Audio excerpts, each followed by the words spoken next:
하나님 말씀 함께 보겠습니다. 함께 보신 하나님 말씀은 욥기 5장입니다. 함께 보신 하나님 말씀 욥기 5장 1절에서 27절까지 다 찾으신 줄 알고 함께 합독하도록 하겠습니다. 함께 읽습니다. 시작. 너는 부르짖어 보라. 내게 응답할 자가 있겠느냐? 거룩한 자 중에 내가 누구에게로 향하겠느냐?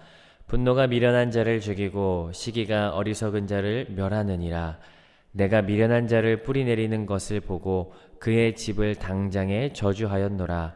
그의 자식들은 구원에서 멀고 성문에서 억눌리나 구원하는 자가 없으며 그가 추수한 것은 줄인 자가 먹되 덫에 걸린 것도 빼앗으며 올무가 그의 재산을 향하여 입을 벌리느니라.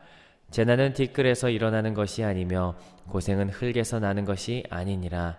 사람은 고생을 위하여 났으니 불꽃이 위로 날아가는 것 같으니라. 나라면 하나님을 찾겠고 내 일을 하나님께 의탁하리라. 하나님은 헤아릴 수 없이 큰 일을 행하시며 기이한 일을 셀 수 없이 행하시나니 비를 땅에 내리시고 물을 밭에 보내시며 낮은 자를 높이 드시고 애국하는 자를 일으키사 구원에 이르게 하시느니라. 하나님은 교활한 자의 계교를 꺾으사 그들의 손이 성공하지 못하게 하시며 지혜로운 자가 자기의 계략에 빠지게 하시며 간교한 자의 계략을 무너뜨리심으로 그들은 낮에도 어둠을 만나고 대낮에도 더듬기를 밤과 같이 하느니라.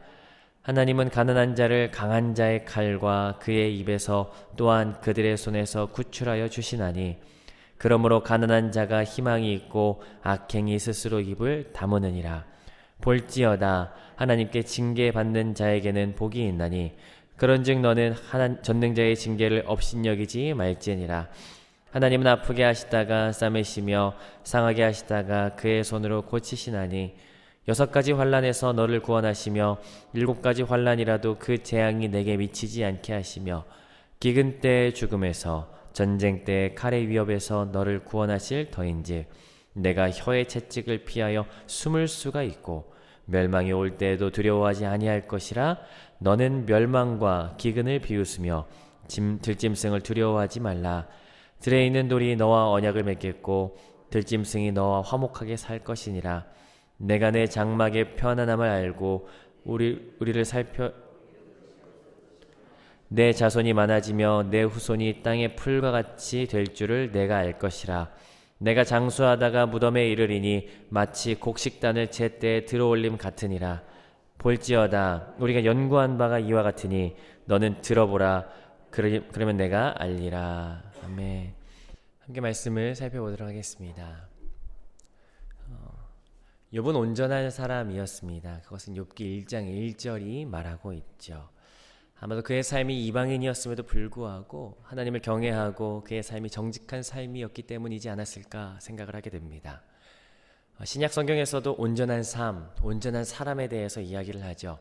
에베소서 4장 13절에 의하면 온전한 사람은 하나님을 믿는 것과 아는 것에 하나 되는 것, 그래서 그리스도의 장성한 분량에까지 이르는 사람을 의미합니다. 이르는 것을 의미합니다. 하나님을 더 깊이 아는 것, 그 아는 것이 깊어져서 예수님까지 다다르는 것, 이것이 온전한 삶이죠. 그리고 우리가 걸어가야 할 길인 것을 알게 됩니다. 오늘 하나님을 아는 것과 믿는 것에 하나 되어 더 깊어지는 그 온전함으로 나아가는 저와 여러분들이 되시는 시간 되시기를 주님의 이름으로 축복합니다. 우리는 욥기를 같이 함께 살펴보고 있어요. 어제에 이어서 오늘은 그 엘리바스의 발언이 계속해서 이어집니다.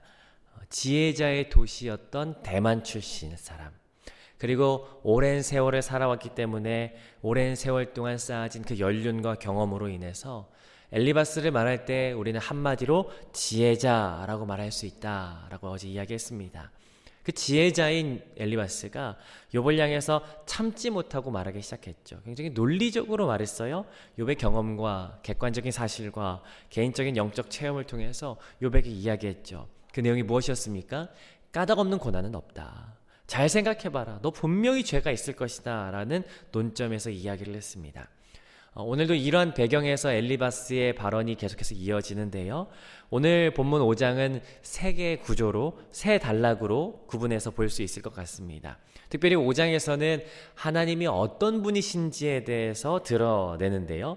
그리고 그 앞에 욥이 어떠한 반응을 보일 것인지 상상하면서 우리 좀 본문을 봤으면 좋겠어요. 1절부터 7절까지는 하나님은 악인을 멸하시는 분이시다. 그리고 8절부터 16절까지는 하나님의 능력으로 악을 꺾으시는 분이시다. 17절부터 27절까지는 하나님은 동시에 회복하기도 하시는 분이시다라는 것을 이야기하고 있죠. 오늘 하나님 어떤 분이신지 드러날 텐데 오늘 첫 번째 단락부터 함께 살펴보았으면 좋겠습니다. 자, 첫 번째 단락은 1절부터 7절까지예요. 어제 마지막 부분을 통해서 엘리바스는 하나님 앞에는 죄 없는 사람이 없는데 너 또한 기억하지 못한 죄가 있을 거다. 그것 때문일 거다. 생각해봐라 라고 하면서 욥의 죄로 인해서 이 고난과 재난이 왔다라면서 결론을 내렸죠. 자, 그러면서 오늘 1절을 이어가는데요. 1절 같이 한번 읽어보겠습니다. 시작. 너는 부르짖어 보라. 내게 응답할 자가 있겠느냐? 거룩한 자 중에 내게 누구에게로 향하겠느냐? 오늘 본문에서 명령형이 3번 나와요. 여기 1절에서 첫 번째가 등장하죠. 야, 너 부르짖어 봐라 라는 거예요. 여러분 3장에서 욥이 울부짖었어요. 여러분 그 울부짖음을 여러분 한번 연상해 보십시오. 그리고 그 옆에서 엘리바스가 말하는 거예요. 더 크게 한번 부르짖어 봐. 아무도 너에게 응답할 자가 없어 라고 하면서 약간 비꼬아서 이야기하는 것 같죠. 여기 욥은 일반화를 시켜버립니다. 왜? 네 잘못 다 아는데 야 누가 대꾸나 하겠냐? 라고 하는 것이죠.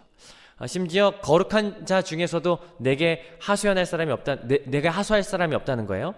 거룩한 자들은 아마 천사들을 의미하는 것 같습니다. 당시에 사람들은 천사들이 우리들을 돕는다, 사람들을 돕는다라고 여겼죠. 그러므로 천사한테 네가 요청해봐라. 천사들도 아무런 대답 없을 것이다.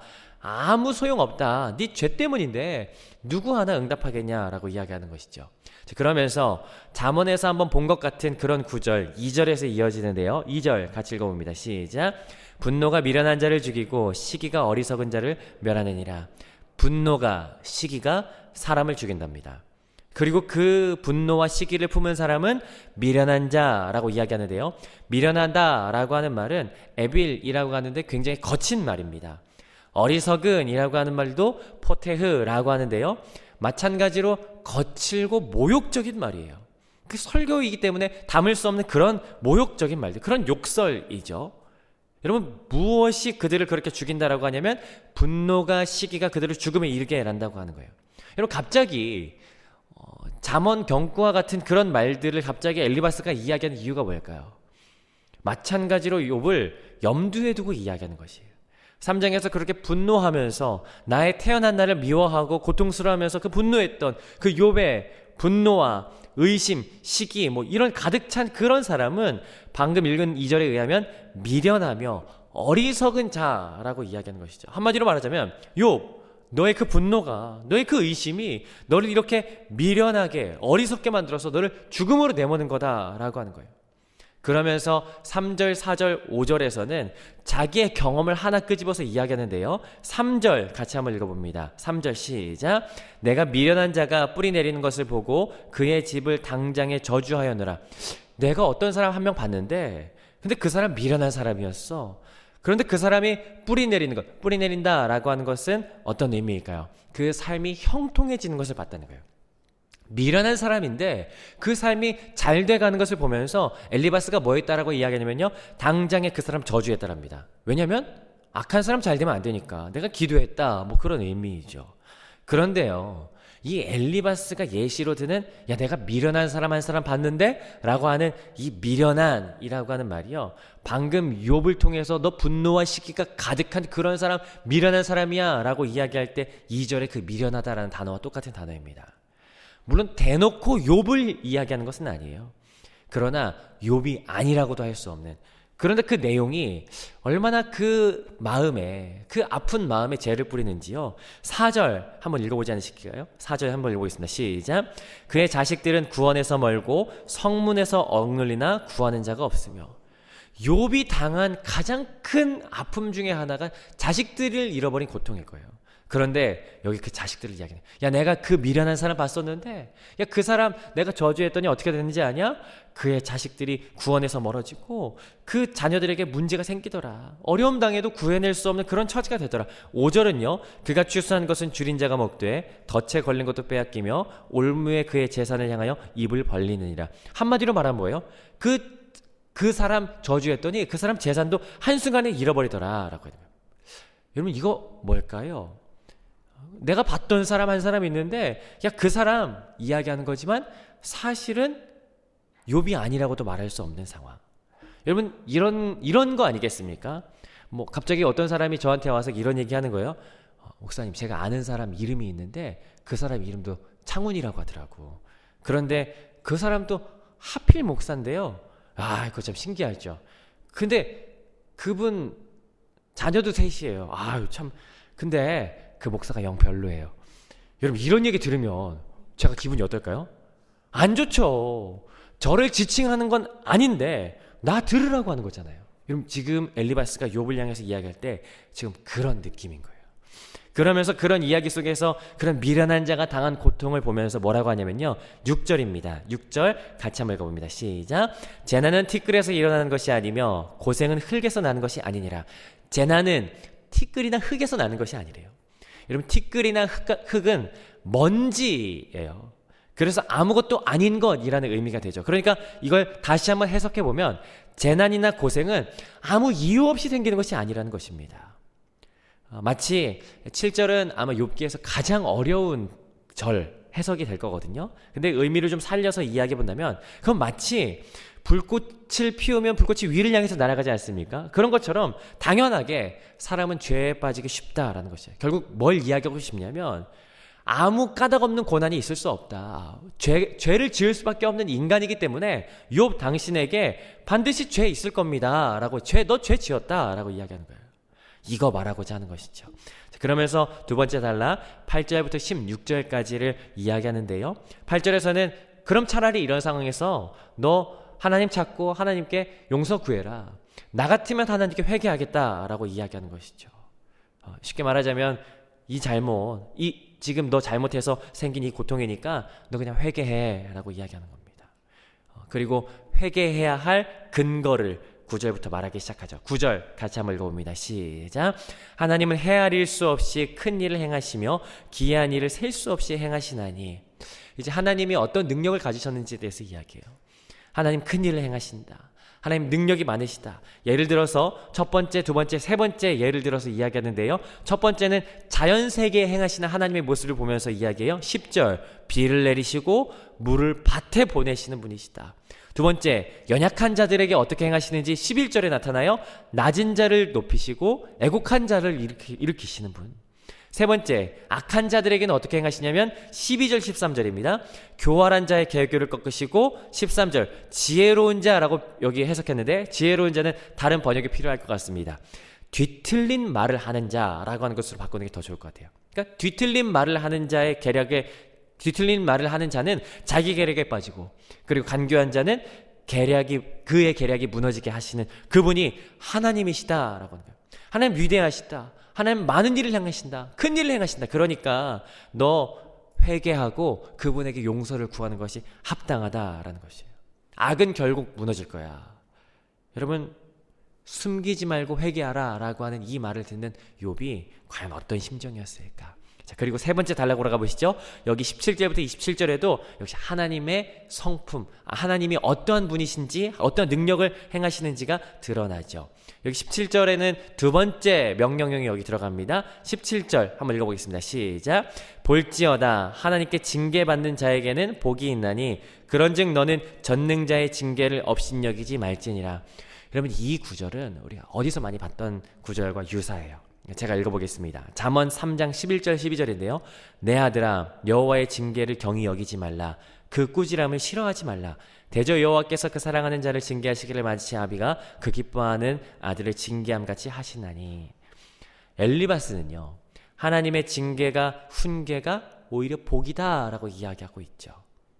그러나 이 말에는 역시 전제 조건이 들어갑니다. 그건 뭐예요? 네가 당하는 그 고통이 하나님께 얻은 징계다라고 이야기하는 것이에요. 사실 그렇지 않죠. 욥의 고통은 욥으로부터 시작된 것이 아니에요. 욥이 잘못했기 때문에 받는 하나님의 징계가 아니라는 것이에요. 그럼에도 불구하고 엘리바스는 그의 논리를 계속해서 이어갑니다. 18절부터 하나님은 어떤 분이신지가 또 들어가요. 함께 읽어보시죠. 18절 함께 읽습니다. 시작. 하나님은 아프게 하시다가 싸매시며 상하게 하시다가 그의 손으로 고치시나니 하나님 아프시게도 하시지만 싸매시기도 한다. 그리고 19절 6가지 환난, 아니 7가지 환난에서도 구원하시는데 20절부터 22절까지는 6가지 7가지의 그 사람이 당할 수 있는 환난이 들어가고 있죠. 20절 기근, 전쟁, 21절 혀의 채찍. 혀의 채찍이라고 하는 말은 사람으로부터 듣게 되는 조롱이나 아니면 모욕 이런 것들을 이야기합니다. 가시돋친 말, 뭐 이런 말들을 의미하죠. 그리고 멸망, 22절에서도요 멸망, 기근, 들짐승을 여러 가지 환난이라고 이야기합니다. 그 여러 가지 환난에도 여러 가지 재앙에도 미치지 못하게 하시는 분이 하나님이시다라고 하는 것을 이야기하고 있습니다. 결국 욥에게 말하고 싶었던 것이 무엇이에요? 그러니까 너 그 위대하신 하나님, 다시 회복시키시는 하나님 앞에 네 잘못 인정하고 회개해 라고 하는 것이 엘리바스가 결국 말하고 싶었던 것이죠. 오늘 말씀을 좀 정리하자면요, 오늘 엘리바스는 어제에 이어서 계속해서 욥을 향해서 말하고 있는 것을 보게 됩니다. 하나님이 어떠신지에 대해서 말하는 것을 보게 돼요. 먼저는 하나님 어떠하심을 드러냈습니까? 악한 자들을 멸하시는 하나님. 그래서 미련한 자가 뿌리 내릴 때 엘리바스가 하나님께 기도하고 저주하였더니 그렇게 되었다라고 하는 것을 보여줬죠. 두 번째는 자신의 능력으로 악한 자의 계략을 꺾으시는 그 하나님을 보여줬어요. 그렇기 때문에 엘리바스가 욥에게 하고 싶었던 말은 뭐예요? 포기하고 돌아와라, 회개해라 라는 것을 이야기했죠. 세 번째 단락에서는요, 그러나 다시 회복시키시는 하나님. 마찬가지로 그렇기 때문에 회복시키실 것이기 때문에 너 다시 회개하고 돌아와라 라고 하는 것이 엘리바스의 주된 논점이었습니다. 여러분, 이 이야기를 듣고 욥이 과연 어땠을까요? 물론 내일 우리가 6장에서는 욥의 반응과 욥의 그 반응을 욥의 반응과 욥의 발언을 보게 되겠지만, 여러분 만약에 저와 여러분이 욥의 상황에서 이 엘리바스의 말을 들었다면 과연 어땠을까? 그래, 내가 잘못했지, 회개해야겠다, 뭐 그랬을까요? 조금만 생각해봐도 아마 욥은 굉장히 화가 났을 거예요. 근데 사실 따지고 보면요, 오늘 5장에서 엘리바스가 조목조목 하는 그런 이야기들이 틀리지가 않아요. 어제 본문은 주관적인 부분들이 좀 많았어요. 자기의 경험과 자기의 어떤 체험들을 이야기했기 때문에 주관적인 부분들이 많았는데, 오늘 내용은 가만히 살펴보면 객관적이죠. 이미 우리가 알고 있는 말씀들과 굉장히 유사한 부분이 많습니다. 여러분 다시 보지 않으시겠습니까? 2절에 보니까 분노가 미련한 자를 죽이고 시기가 어리석은 자를 멸한다 라는 거예요. 여러분 우리가 다 동의하는 내용 아닙니까? 17절 하나님께 징계받는 자는 복이 있나니 하나님의 훈계를 받는 자는 복이 있다. 여러분 이것도 우리가 그러고 싶진 않지만 동의하는 내용입니다. 22절도요. 너는 멸망과 기근을 비웃으며 들짐승을 두려워하지 말라. 여러분 다 동의가 되고 인정이 되는 말이에요. 이미 잠언이나 전도서에 기록된 말씀들과 굉장히 유사하죠. 우리에게도 친숙합니다. 더군다나 그 지혜자인 엘리바스가 이야기하는 것은 다른 사상이나 다른 이야기를 하는 것이 아니라 하나님에 관하여 이야기하고 있다라는 사실이에요. 사실 오늘 이 본문은 정신을 차리고 보지 않으면 굉장히 헷갈리는 본문입니다. 엘리바스 말이 맞는 것도 같아요. 언뜻 들으면 동의가 되죠. 몇몇 구절은 와닿기도 해요. 여러분 그렇지만 왜 이런 온도차가 있을까라는 것을 한번 생각해 보게 됩니다. 제가 오래전에 이전 교회에서 성경 공부 인도했던 적이 있었거든요. 교회에서 성경 공부를 개설해서 저도 반을 하나 맡아서 인도했었는데, 그때 제가 성경 공부 처음 인도했었습니다. 그래서 막 열의를 가지고 준비해서 막 첫 시간을 막 진행했죠. 첫 시간 진행했는데 다들 표정들이 별로 안 좋으시더라고요. 그래서 왜 이렇게 안 좋을까? 오늘 날씨 때문인가? 새벽이라서 그럴까요? 왜 이럴까? 뭐 그랬는데, 근데 그거 끝나고 나서 한 분이 이렇게 남아서 저한테 되게 조심스럽게 이야기를 하시는 거예요. 근데 뭐라고 하시냐면 굉장히 날카로운 이야기였는데, 전사님, 전도사였습니다. 전사님, 근데 아까 얘기했던 거 그거 잘 모르시죠? 이야기하더라고요. 아니요, 저 진짜 열심히 준비했는데요. 저 뭐가 틀렸나요? 뭐가 잘못됐나요? 이야기하니까 아니요, 그 내용은 하나도 틀리지 않았고요. 근데 뭔가를 관해서 이야기하는데 아는 것 같은데 아니 진짜를 모르시는 것 같아요 라고 이야기하시더라고요. 근데 그 말이 제 마음속에 남아서 한참 되새겨지더라고요. 왜냐면 우리가 하나님을 안다라고 이야기할 때 우린 두 가지로 이야기할 수 있습니다. 첫 번째는 하나님의 능력에 관해서 안다라고 이야기할 수 있어요. 하나님은 이러한 일을 행하신다. 하나님이 이러한 일을 행하실 수 있다. 하나님의 능력이죠. 또 안다라고 할 수 있는 것에서 알 수 있는 것은 두 번째인데요. 그건 하나님의 성품이에요. 하나님은 사랑이시다. 하나님은 긍휼이 많으시다라는 것이죠. 근데 그때 제가 열심히 나눴던 것은 뭐냐면 하나님 능력에 관해서 하나님 이러한 일을 행하십니다. 하나님 이런 일을 하십니다. 그 정도로 이야기했던 것이죠. 하나님 성품이 어떠한지, 그 사랑이 얼마나 뜨겁고 그 사랑이 얼마나 절절한지, 그 긍휼하심이 내 삶 가운데 스쳐 지나갈 때 우리가 어떻게 회복될 수 있는지에 대한 하나님의 그 성품에 대한 이야기들을 내가 하지 못했던 것이었어요. 이런 것들 제가 알지 못했던 것이죠. 오늘 엘리바스의 말들이 사실이에요. 그런데 그 말들이 욥에게 다가오지 못하는 것은요, 물론 그 시작이 욥이 네가 범죄했기 때문에 라는 그 잘못된 가정에서 출발했기 때문에 욥에게 다가오지 않을 수 있지만, 그러나 오늘 엘리바스가 말한 모든 이야기들을 다 조목조목 살펴보면요, 하나님에 관하여 이야기한 그 내용들은 하나님의 능력이 어떠한지에 대해서만 이야기하는 것을 보게 돼요. 하나님의 능력에 관해서는요, 누구나 이야기할 수 있습니다. 누구나 학습으로 그냥 공부해서 누구나 이야기할 수 있어요. 그러나 하나님 성품에 관해서는 누구나 말할 수 있는 것은 아니죠. 그 사랑이 무엇인지, 그 긍휼이 무엇인지, 우리에게 베푸시는 그 애통한 그 마음이 무엇인지 그 경험하지 않으면 알 수 없다라는 것이에요. 그래서 오늘 저는 조심스럽게 결론을 내려봐요. 엘리바스는 지혜자로서 그냥 하나님을 그 정도로만, 그냥 그 정보로만, 무엇에 관하여 정도로만 알았던 사람이구나 라고 하는 결론을 제가 조심스럽게 내려봅니다. 혹시 저와 여러분 가운데 엘리바스의 모습은 혹시 있지 않습니까?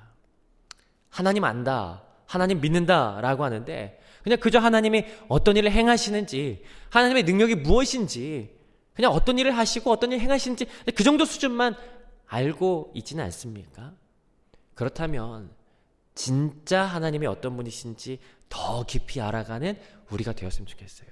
오늘 엘리바스가 27절에서 이렇게 이야기하더라고요. 우리가 연구한 바가 이와 같다. 내가 지식적으로 다 알아봤는데 하나님이 이런 분이시지 않냐? 아니요. 우리가 그것을 말하는 것이 아니라 우리에게 행하신 그 위대하고 놀라운 사랑이 무엇인지를 말하고 고백할 수 있는, 그 말할 수 있기까지 하나님을 그 깊이 알아가는, 하나님의 그 성품이 무엇인지를 깊이 경험하고 그 영적인 실체를 말할 수 있는 저와 여러분들의 그 장성한 분량에까지 이르는 그 삶이 되시기를 주님의 이름으로 축복합니다. 그래서 에베소서 4장 13절은 이렇게 이야기해요. 우리가 다 하나님의 아들을 믿는 것과 아는 일에 하나가 되어 온전한 사람을 이루어 그리스도의 장성한 분량이 충만한 데까지 이르리니.